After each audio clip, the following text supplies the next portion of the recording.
Sur le nouveau son, vous avez compris, hein, donc Do Sabado, vous êtes tous au courant.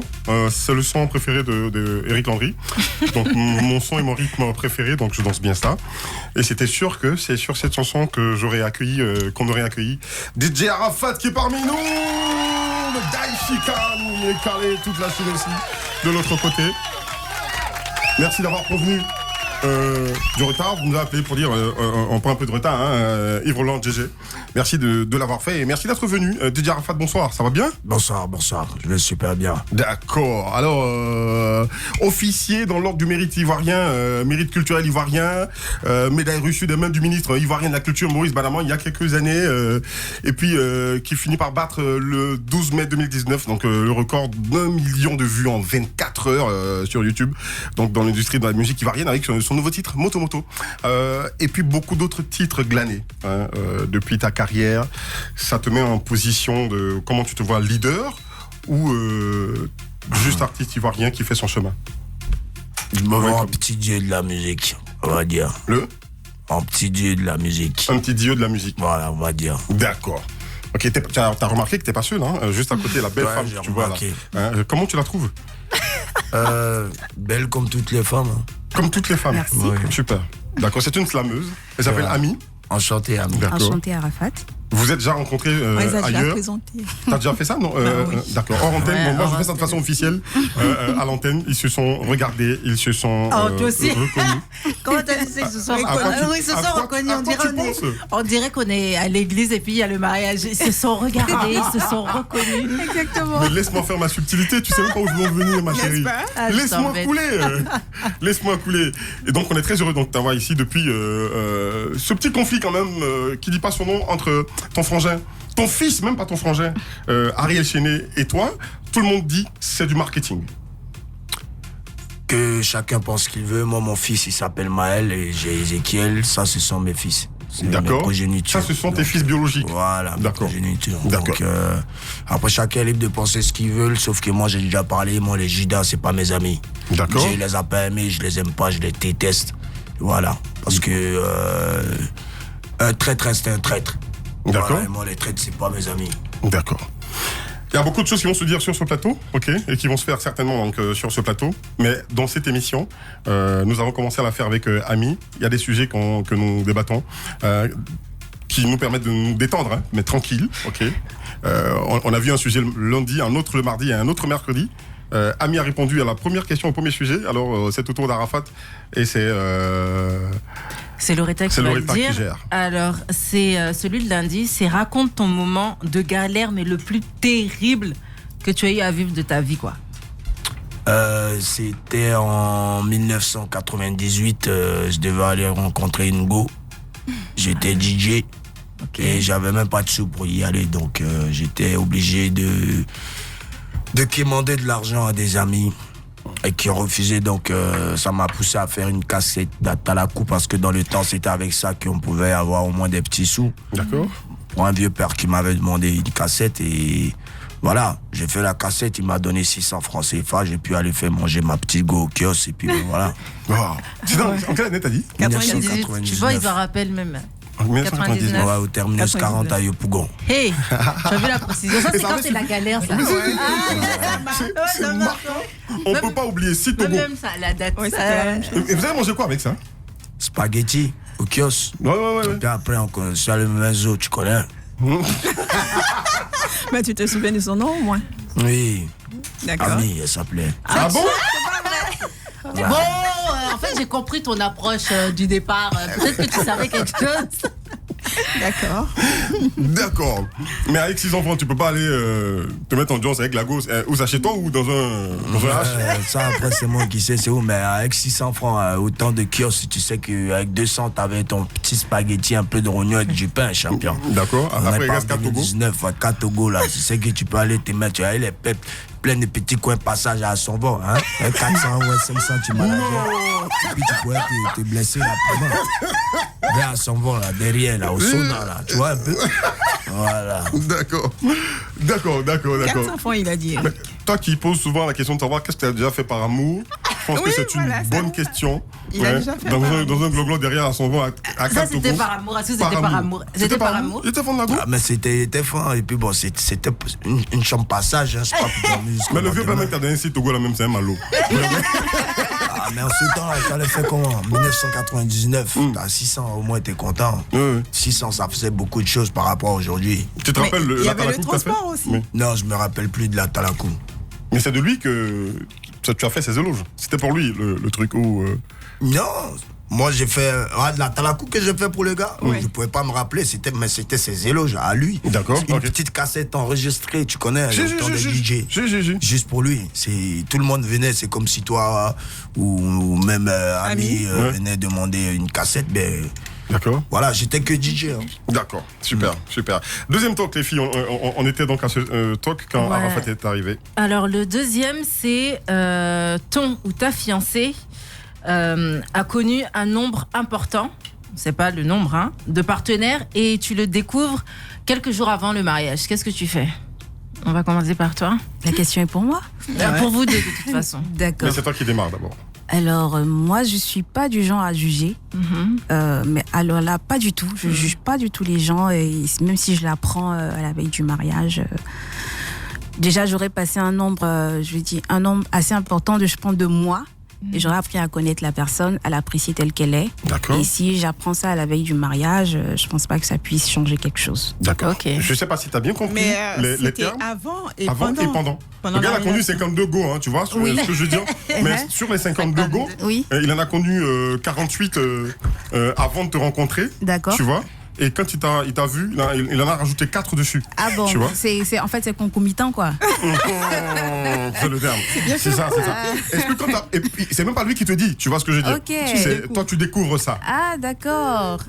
Concomitant. Bon, ben... Ça, c'est plus la même chose. C'est pas la même chose. C'est D'accord. vraiment pas la même chose.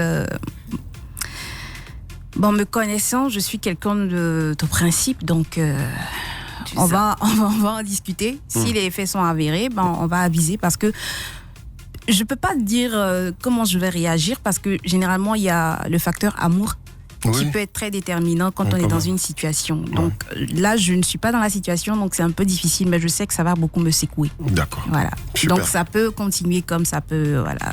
D'accord. Le Daishikan.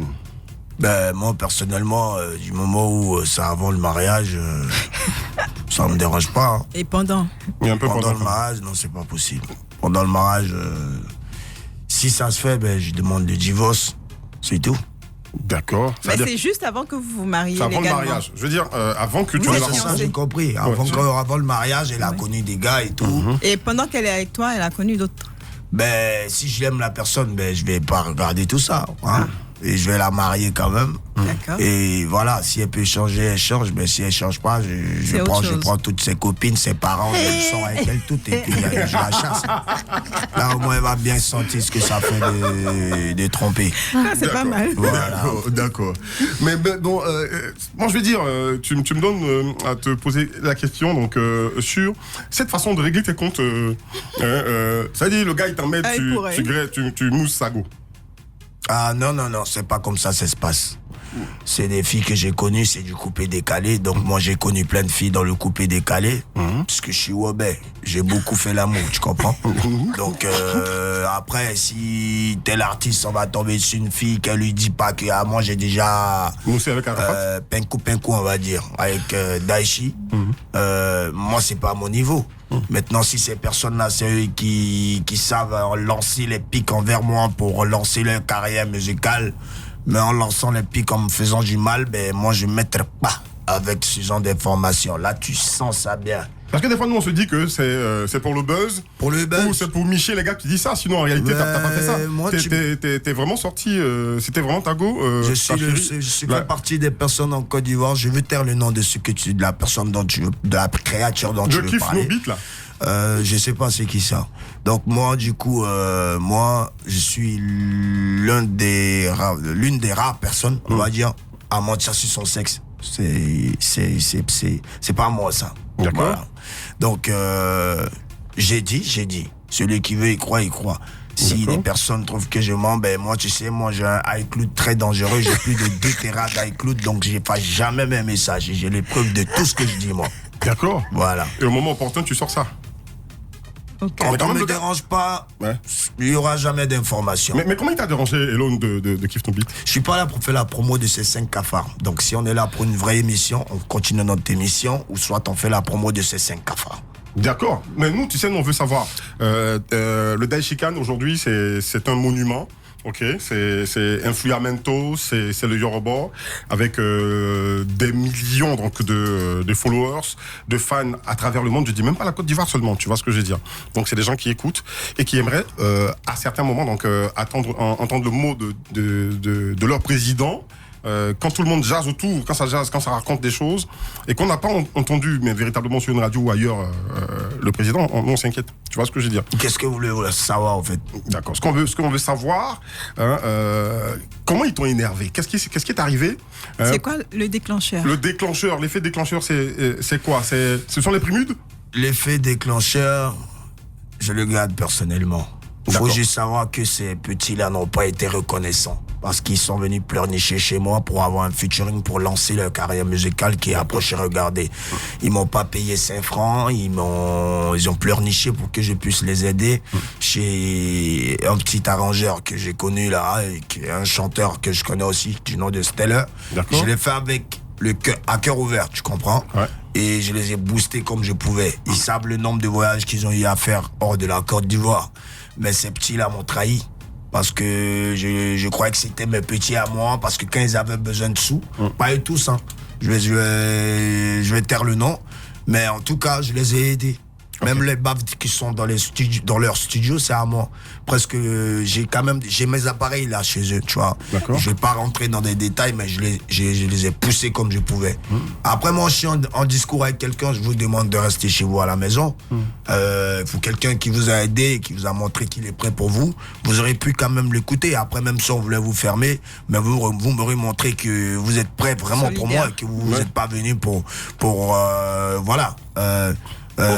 Profiter et partir comme les autres l'ont fait. Oui, c'est vrai, parce que t'as pas aimé la sortie à propos quand tu leur as dit les gars, les Primudes, c'est pas notre affaire. Et après, moi, je les ai juste remerciés sur mon Instagram pour dire merci, les gars. Je croyais que c'était la famille. Mais bon, voilà, on est ensemble. Et il y en a un qui a dit nous ne sommes pas les danseurs de DJ. Voilà, t'as vu. Donc ça veut dire que déjà, ils ont montré leur côté impoli. Et quand tu fais ça envers moi, je prends mes distances maintenant et je te regarde.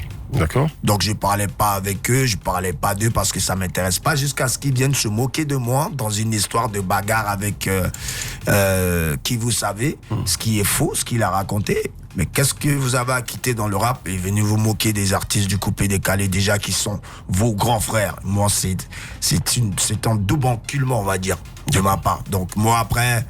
pas plus tard qu'hier, ils ont agressé même l'autre de mes photographes, ils l'ont cassé sa tête. On a appris ça. Je viens de recevoir là dans mon téléphone son certificat médical. Il y aura du sale qui va arriver. Hein? Donc c'est pas du jeu.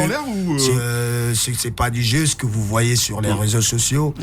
C'est vraiment réel. Hein? C'est vraiment réel parce qu'ils ont. Je sais pas quel genre de drogue ils fument, mais bon. Mais tu n'as pas peur que ça vire au drame, le Daesh? Quoi le drame pour toi? Je veux dire de la bagarre avec. Qui est un meurtre? La bagarre avec. Personnellement, j'ai pas eu peur de naître, donc je vais pas avoir peur de mourir. Je me balade jamais seul, et même si je me baladais seul, je suis un garçon, j'ai des couilles, mais je vais pas venir me salir les mers pour ces petits là. Mais la vie va le montrer, vous faites le bon chemin. La vie, pas moi. D'accord. Voilà. D'accord. On va s'écouter donc, le dernier, le troisième talk, déjà, parce qu'on a beaucoup à dire. On finit avec les talks. Ok. Et après, donc, le troisième talk, c'est: peux-tu épouser l'ex de ton frère ou de ta sœur? Ami. Moi, c'est non. Hors de question. Moi aussi, c'est non. Hors de question. Vous êtes trop des genres à dire. on va essayer de situer ça dans le temps. Okay. Ça fait 10 ans, ils sont plus ton frangin. Qu'est-ce qui devient TV5? C'est ça? TV3. Qu'est-ce qui devient? Il est où? TV3. Il est là. Il est là? Ouais, je crois qu'il est dans ses voyages. Ok, super. Alors, TV3 a connu une fille Quand il était Je sais, mais moi, je vais même pas te répondre. Je peux pas sortir avec une fille qui Au sortit avec CM2. mon frère. Au C'est CM2. impossible. D'accord, quel que soit le temps. Voilà, d'autres le font. Voilà, les Judas qui étaient avec moi, ça les a pas dérangés de sortir avec des filles où je suis passé. Hein. Donc moi, ça m'a pas dérangé de mettre part chez eux Mais aussi. ils disent que c'est toi qui as fait ça d'abord. Hein. Mais non, après, chacun peut dire ce qu'il a à dire. Hein. Moi, je suis pas un enfant, je suis pas un con. Du moment où ton grand frère est passé quelque part, ou ton petit frère est passé quelque part, tu ne peux pas, avec ta conscience, passer là-bas. Mais est-ce que tu n'as pas fait quelque chose que tu ne savais pas, peut-être? Bon, si tu savais pas, oui. Ouais. Mais si tu étais conscient, Ouais. c'est autre chose. Mais tu peux pas ne pas savoir si c'était la copine de ton frère. Quand même. À moins qu'il ait beaucoup de copines. D'accord. Non, mais je Chose qui parlais de arrive tes amis. souvent. Avec tes amis. Peut-être que tu savais pas, tu connaissais pas la copine de tes amis. Mais Parce que je tous connaissais- t'accusent, Ben en oui, fait. si je connaissais pas, ok. Là, le flamponnement, c'est fait, c'est fait. Je savais pas. Hein. D'accord. Voilà. D'accord, super. Alors, cette chanson qui fait le buzz en ce moment, qui sort, t'as prévenu tout le monde hein, que cette chanson-là, il allait montrer à tous que tu demeures le leader, malgré la traîtrise, selon ce que t'as dit, donc des autres. Toi, tu vas leur montrer que c'est toujours toi le leader. Aujourd'hui, sur les vues, la chanson cumule à un peu plus de 3 millions, 3 presque millions. 600 là. Ouais. Presque 600 donc de vues. Donc il Dans s'agit de la 10 jours. chanson Moto, ok, que tout le monde aime, qui est dans la boucle, hein, donc sur Ah, Radio grâce Le de Nouveau Dieu, Son. merci. Super. Ouais. Et puis, mais à côté, c'était une compétition avec Amina tout de même. Ouais, mais Je sais pas c'est quoi Amina ça ou je sais pas quoi Aminata, c'est pas mes soucis. Moi, j'ai sorti mon titre moto parce que j'ai vu que le gouvernement déjà avait exigé, était très strict sur les histoires de moto. Donc moi, c'est une manière pour moi d'emmener les gens à rouler leur moto avec des casques. Si vous remarquez dans le clip, il y a la fille qui vient donner un casque à des motards. Tout à C'est fait. une manière Si. de dire que voilà, Sensibiliser portez les vos gens, casques, oui. voilà, c'est de la sensibilisation. Donc du coup, faut voir ça comme ça. Faut pas Super. voir ça du genre, je suis venu faire tomber la musique de X ou pas X. Super. De toute façon, chacun peut penser ce qu'il veut. Ils ont dit je vaux rien, donc c'était une manière pour moi de montrer que je vaux rien. D'accord. Voilà. Juste derrière l'écran. On va démarrer.